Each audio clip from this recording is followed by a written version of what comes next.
இன்றைக்கி நம்ம கும்பகோணத்தில் இருக்கிற ஒரு செம பவர்ஃபுல்லான ஆனால் ரொம்ப பழமையான ஒரு கோவிலுக்கு போக போகிறோம்.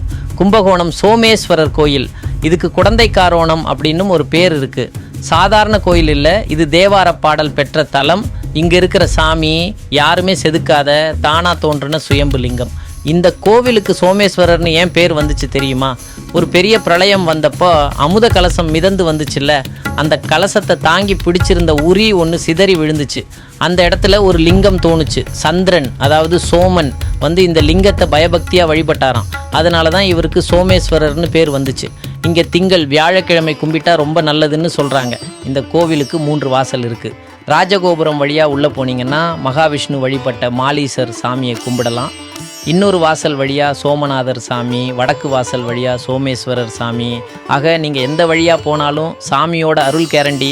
இங்கே ஒரு முருகன் சன்னதி இருக்குது. செம ஸ்பெஷல். மயில் மேலே ஒரு காலில் செருப்போடு நின்றுட்டு இருப்பார். இது ரொம்பவே அபூர்வமான காட்சி. ஆனால் இந்த கோவிலில் நீங்கள் கண்டிப்பாக பார்க்க வேண்டிய ஒருத்தர் இருக்கார். அவர் தான் காணா நட்டமுடையார். இது யாருன்னா நம்ம நடராஜர் தான். என்ன பேர் இதுன்னு யோசிக்கிறீங்களா? அதாவது இவரை கும்பிடாமல் நீங்கள் கோவிலை விட்டு போயிட்டீங்கன்னா அது உங்களுக்கு தான் நஷ்டம், சாமிக்கு இல்லை. அந்த அளவுக்கு சக்தி வாய்ந்தவர். இவரை கும்பிட்டா தொழில், வியாபாரம், வேலை எல்லாத்துலேயும் நல்ல முன்னேற்றம் கிடைக்கும்னு உறுதியாக நம்புகிறாங்க. அதே போல் இங்கே கல்யாண விநாயகர்னு ஒருத்தர் இருக்கார். அவருக்கு ஒரு 11 திங்கட்கிழமை கும்பிட்டிங்கன்னா கல்யாண தடை நீங்கிடும்னு சொல்கிறாங்க. கேட்கவே சூப்பராக இருக்குல்ல.